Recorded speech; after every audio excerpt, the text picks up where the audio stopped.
भारत ने 2024 में तजदीद तवानाई के रिकॉर्ड तोड़ दिए। तकरीबन 35 गीगावाट नई बिजली की सलाहियत शामिल की और शमसी तवानाई क़ियादत कर रही है, जो इस तरक्की का 90% हिस्सा है।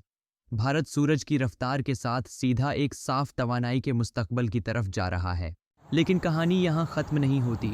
अपने मौसमी और तवानाई के अहदाफ को पूरा करने के लिए भारत को 2030 तक अपनी काबिल तजदीद तवानाई की तनसीब को दोगुना करना होगा। उसका मतलब है कि ये 35 से बढ़कर तकरीबन 70 गीगावाट सालाना हो जाएगा। ये एक बड़ा चीलिंग है जिसमें और भी ज़्यादा अमकानात मौजूद हैं।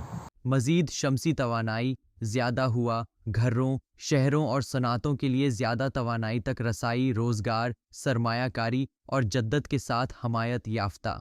ये सिर्फ पॉलिसी नहीं है, ये एक अवामी तहरीक है जो गुड को दोबारा शक्ल दे रही है और मुमकिनात की तारीफ नौ कर रही है। जब भारत आगे बढ़ रहा है, दुनिया देख रही है। यहाँ किए गए फैसले उसकी सरहदों से बहुत आगे असरअंदाज होंगे।